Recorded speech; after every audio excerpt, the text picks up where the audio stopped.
Et 7h13 sur Sud Radio. Comment lutter contre des actes d'incivilité dans les communes, les villes moyennes et les petites, des actes commis par des gens qui errent dans les rues? Eh bien, il y a cette idée de borne d'appel d'urgence lancée par exemple du côté de Libourne. L'idée est du maire Philippe Buisson. Nous sommes avec son adjoint Jean-Louis Arcaraz, adjoint en charge de la sécurité. Rebonjour à vous. Pourquoi donc pourquoi en arriver à ces bornes d'urgence, Jean-Louis Arcaraz? Vous savez, il y a toujours trop de délinquance dans une ville, même si nous avons déjà mis en place des dispositifs depuis plusieurs années par la vidéoprotection, par une police municipale dotée de moyens humains supplémentaires, mais aussi la création d'une brigade de nuit cynophile. Ouais. Nous avons aussi signé avec l'État, avec la préfecture, un contrat de sécurité intégré. Et il est vrai que ce dispositif de borne, d'appel, semble être un dispositif qui peut rassurer les Libournais aussi, parce qu'il y a un sentiment d'insécurité dans les communes, dans les villes qui est très important. Ouais. Et Mais des bornes d'appel d'urgence qui seront en lien directement avec la police, c'est ça? Exactement. Oui, d'accord. Mais dans la rue, c'est parce que les habitants ont un sentiment d'insécurité en se baladant dans la rue, plutôt le soir, quoi, j'imagine, non? Oui, c'est plutôt en fin d'après-midi et en soirée que ce sentiment existe est plus fort. Mais oui.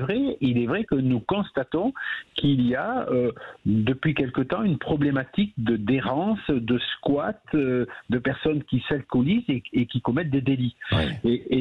Mais en permanence, Jean-Louis Arcaraz? Non, tout de même pas, si? Non, pas en permanence, mais sur des fins de soirée ou des jours sur semaine bien ciblés. Aujourd'hui, c'est un phénomène qui existe, pas qu'à Libourne, mais il existe aussi à Libourne, et nous voulons permettre aux Libournais d'être beaucoup plus sécurisés, et notamment, nous pensons que ces bornes peuvent servir à cela.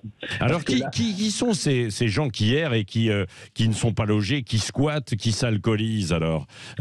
J'ai cru comprendre qu'il y avait des saisonniers viticoles, des migrants. De qui s'agit-il? C'est tout à fait ça. Vous avez les bons mots. C'est effectivement des personnes qui sont ce qu'on appelle des ESI, des étrangers sans identité, qui viennent chercher du travail quand ils peuvent dans le monde vitivinicole de notre région, et malheureusement qui ne sont pas logés et donc qui squattent de nombreux appartements ou maisons et qui posent problème sur notre ville. Oui, bon.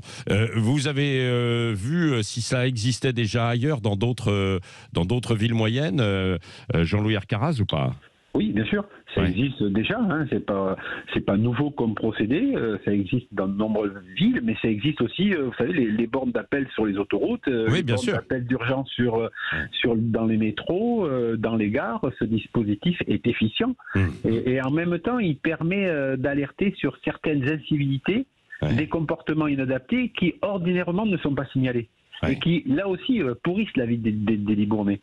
Et je crois que ces bornes qui sont équipées d'un bouton unique, qui, une fois activées, vont automatiquement régler les caméras de vidéoprotection sur le périmètre de la borne, à proximité.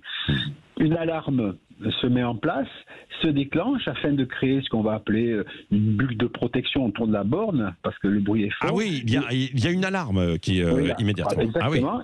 Et à ce moment-là, le policier qui est lui municipal, qui est dans le centre de visionnage, aura en direct la personne, verra ce qui s'y passe, pourra donner les conseils comment bien réagir à la personne et visualisera avec lui si cette personne est blessée, si cette personne fait un malaise, si cette personne a besoin d'un renfort immédiat de policiers, voire de secours aussi, parce que je crois que ce qui est important dans cet intérêt-là, c'est la rapidité d'intervention. Elle est très précieuse. Et faire fuir éventuellement aussi, parce que s'il y a un risque d'agression, est-ce qu'il y a des agressions qui ont été signalées aussi, Jean-Louis Arcaraz? Il y a sur les personnes libournaises, il n'y a pas eu de signalement d'agression, mais c'est aussi des agressions entre eux. entre ces gens de plusieurs nationalités qui s'agressent pour être un petit peu maître du territoire ou du squat voilà.